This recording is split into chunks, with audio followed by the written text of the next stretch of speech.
আসসালামু আলাইকুম, welcome my channel ফোরার kitchen. আমি আজকে আপনাদের সামনে জলপাইয়ের অল্প সময়ের ভিতরে কিভাবে মিষ্টি আচার তৈরি করতে হয় সেই রেসিপি নিয়ে চলে এসেছি। অনেক সময় আমরা একটু হেভি খাবার খাই, বিরিয়ানি খাই, কাচ্চি খাই, তেহারি খাই, সেই ক্ষেত্রে এই আচারটা ভালোভাবেই সার্ভ করা যাবে। এবং যারা জাল আচার খেতে পারেন না তাদের জন্য তো এই মিষ্টি আচারটা একদম পারফেক্ট। আমার এই ভিডিওটা যদি আপনারা পুরোটাই দেখেন কিভাবে মিষ্টি আচার সংরক্ষণ করতে হয় এবং কোন উপকরণটা দিলে আচারটা অনেকদিন ভালো থাকবে সেই টিপসগুলো আমি বলে দিব।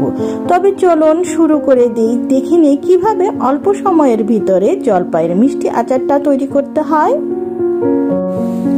আমি এখানে জলপাই নিয়েছি গুড়, নিয়েছি সরিষার তেল, নিয়েছি এলাচ, দারচিনি, লং, তেজপাতা, মরিচের গুঁড়ো, হলুদের গুঁড়ো, জিরের গুঁড়ো, নিয়েছি লবণ, নিয়েছি আচারের মশলা, নিয়েছি পাঁচফোড়ন এবং নিয়েছি রসুন কুচি করে।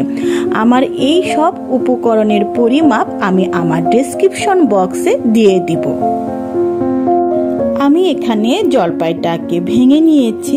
যেহেতু মিষ্টি আচার আপনারা যদি ইচ্ছে করেন তাহলে আস্ত জলপাই দিয়েও এই আচারটা করতে পারবেন।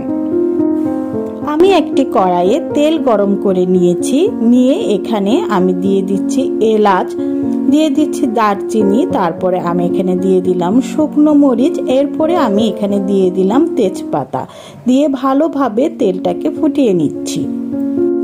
দিয়ে দিচ্ছি পাঁচফোড়নটা।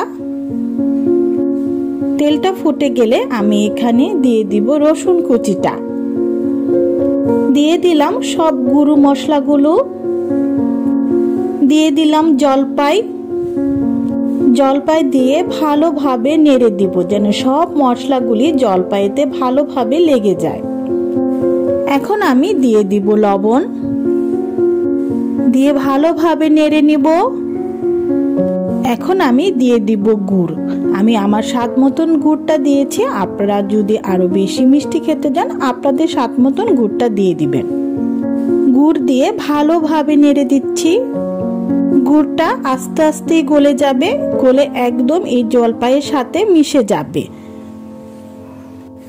এই যে গুড়টা আস্তে আস্তে মিশে যাচ্ছে।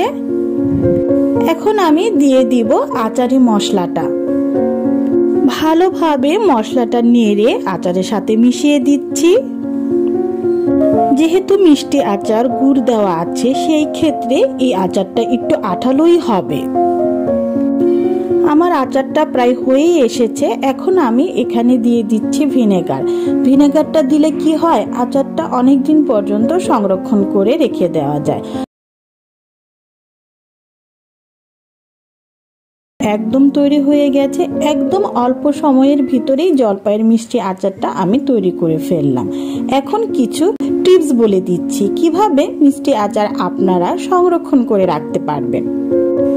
সব সময় আচার একটি কাচের ঝাড়ে সংরক্ষণ করে রাখবেন এবং কাচের ঝাড়টাকে অবশ্যই গরম পানি দিয়ে ধুয়ে মুছে শুকিয়ে নিতে হবে।